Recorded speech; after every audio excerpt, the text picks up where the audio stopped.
Takže ahojte, dnes sa naučíme, ako robiť dizajny na blog.cz v programe Photofilter Studio X. Takže ako prvé si dáme nový, čo urobíme buď CTRL, alebo si na to proste klikneme. Šírka je to 1366 x 768, čo sú rozmery mojej obrazovky. Zistíte to tak, že urobíte print screen, potom idete do skicára a urobíte CTRL plus V. Takže potom to vložíte potom si to uložíte, tu to proste otvoríte a vložíte na proste to zistíte svoje parametre, potom si ich tu dáte, takže takto si ich zadáte, takže ja budem pracovať s týmto, takže dám OK. Ešte sme si nevysvetlili to rozlíšenie mám 300, vy tu budete mať určite 72, môžete si nechať 72, ja si dávam 300, pretože je to potom kvalitnejšie. Takže toto si otvorím a otvorím si obrázky, s ktorými budem pracovať. Takže to klikáte, urobíte to CTRL a potom si ich proste klikáte ďalšie. Ale musíte to držať. Takže otvoriť.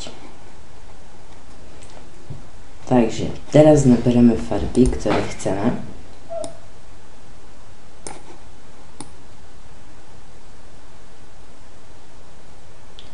Takže to možno aj trošku potrvá, takže ja to tedy... Takže vybral som niektoré farby, ktoré sa mi aj tak nepáčia, ale budeme si nimi pracovať.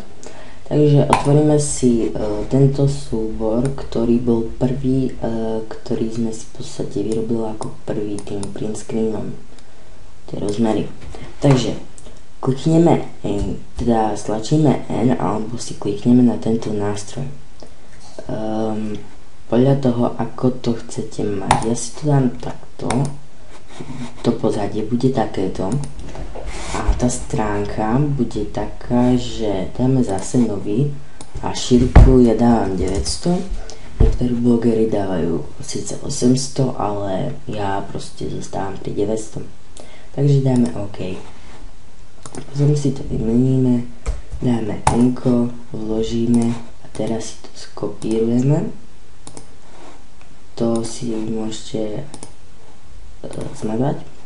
Potom dáte vložiť, dáte si myšku, kliknite si tú časť, na ktorej budete chcieť proste pracovať. Vidíte, že som chorý, pretože chrchkám, potom mám zachrypnutý hlas, čo je už dosť dlho, a taktiež aj sopy. Takže označíme si našu časť. Potom dám emote. Dobre, je to nejako málo. Ďalej emote. Mne sa tie farby nepáčia. Nevadí. Takže ako prvé si vyberieme nejakú fotku. Trebárs tuto. Takže klikneme si na toto, klonovací štetec, T-čko, to sa naučím. A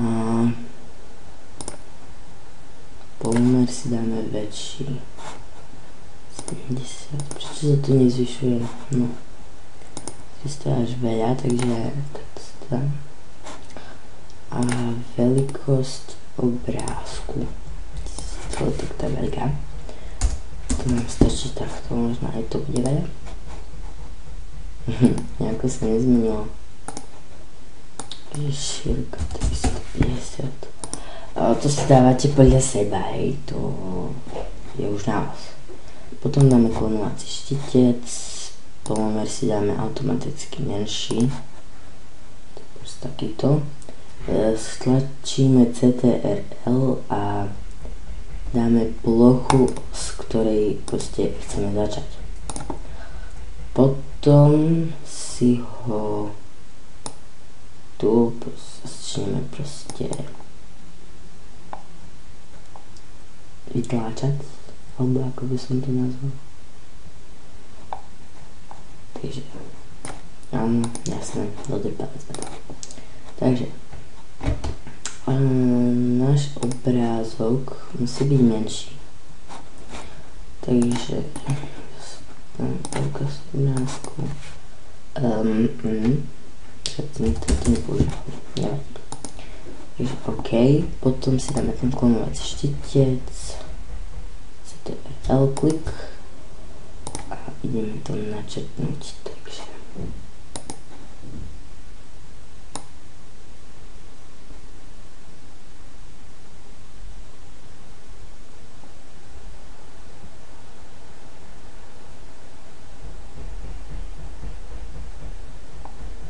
takto. Neviem, mne sa tie moje náčrty nikdy nepáčili, ale treba až takto si to môžem.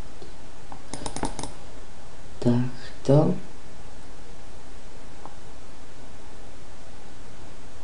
Takže takto. Takže máme tu niečo načrtnuté. Mne sa tie načrty niekedy vôbec nepáčia. Ja na tom múdrujem to dlho, takže ja to nemôžem tak rýchlo stihnúť. Toto video bude rozložené na 2 party, pretože to nestíha. Takže za druhé si dáme našu fotku, ktoré chceme použiť. Takže neviem, nejak sa mi nehodí, takže toto to už máme, to nič, to som si vyberal fakt. Takže toto a toto, OK, takže toto skopírujeme, to vložíme na tú ďalšiu vrstvu, čo sme dávali. Dobre, teraz dáme transformuj voľne, nie, zrušiť. Čo dáme? Predimenzovať vrstvu a teraz to v podstate zmenšíte. To potrebuje dosť zmenšovať.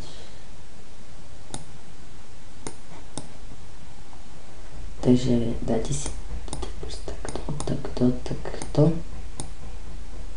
Potom dáte súhlasiť a dáte transformuj voľne. Vlastne to je, keď si to chcete nejako takto dať, potom vržený s tým. OK, takže asi takto. Vržený s tým si dávam skoro vždy, aj to si na túto vrstvu dávam. Takže takto, OK. Takže tu je fotka a ideme na ďalšiu fotku. Nie, to sme použili. Takže ideme zase na túto fotku. Som ešte nemal, nie. Takže ideme kopírovať. Potom si dáte na tú poslednú vrstvu vložiť. Dobre, nejaká malá. Ale tiež si dám predimenzovať vrstvu. Ono sa vám v podstate tá fotka fakticky zmenší, takže takto. Akože moje dizajny myslím, že vždy majú pokrok, aspoň trošku, aj keď sa tu nekorunujem za nejakého veľkého neviem kto, hej, takže myslím ale, že sú to poviem, čím ďalej, tým lepšie. Trošku. Aspoň trošku. Takže takto je vržil. Či nie, to je keša. Takže takto. No a teraz si vyberieme z nej farbu. Alebo dáme túto. Tak. A teraz dáme. Počkaj. Prečo to nejde? takto. Mohlo by to takto byť. A teraz si tu môžeme vložiť nejaké braše.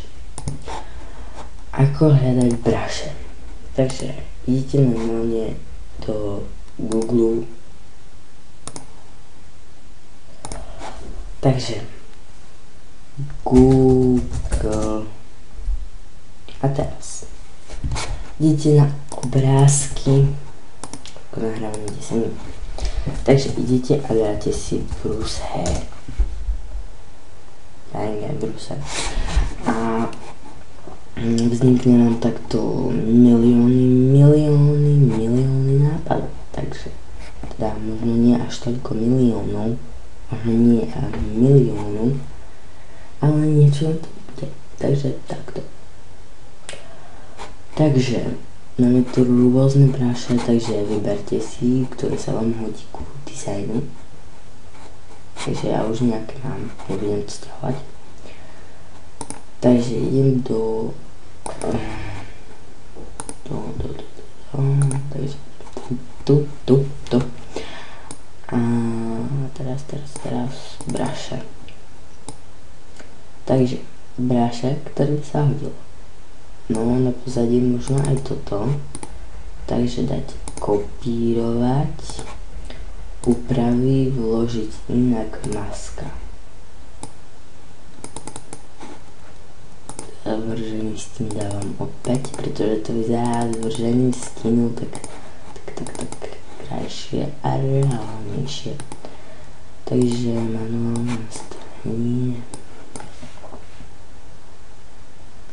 Čo viem, takto.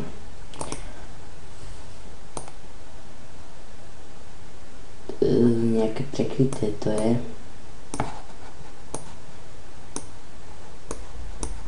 To nemôžem dať do pozadia. Ojoj. Tak to dám takto. Pretože z túto kešu to nejako prechádza. Chybná keša. Myslím, že každý vie, kto je keša. To merátko niekedy využívam úplne opatrne. Takže takto. Takže ja by som to možno už aj strihol. Alebo nie. Ešte počkáme. Nie. Takže teraz to strihám a uvidíme sa v ďalšej časti.